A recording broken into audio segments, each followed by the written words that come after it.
Hi, y'all. I was just about to sit down at my computer and start blogging. I was going to write something about loneliness to you. And then I thought, gosh, I would much rather make a video and talk to you because this loneliness stuff is blowing my mind, right? I created a business called The Loneliness Cure and then kind of put it on the shelf. And I was like, oh, it's a neat idea.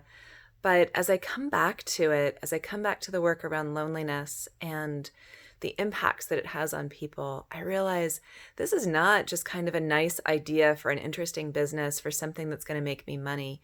This is needed work in the world. And goodness, I am so glad to have tools and capacity to help people with it, to help you with it, to help with connection and belonging and dispelling the shame that comes up around loneliness and to really being able to talk about it, to open up the conversation, to reach out. I'll reach out to businesses and groups in my area and start talking about loneliness and the epidemic that it is. And people like Brene Brown, the author, the speaker, TED Talk, around shame and vulnerability and loneliness and creativity and connection, but also Vivek Murthy, who was the Surgeon General, and his stand that loneliness is actually a really important public health hazard, and the Minister of Loneliness in the UK, because it impacts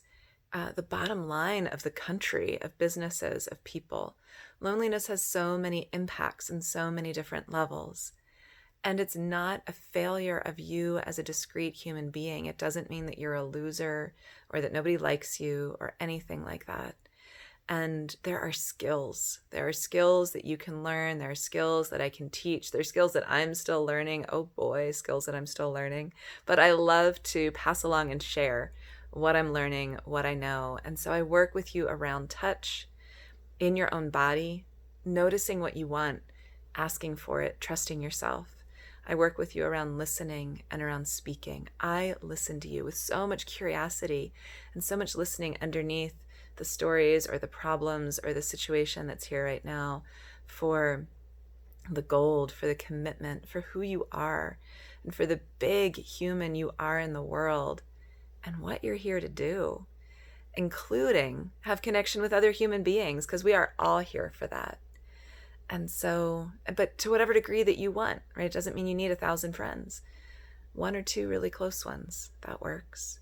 So you work with me one-on-one, and work with me in the listening class, or in being here in my cuddle space. I'm sitting on the cuddle bed right now.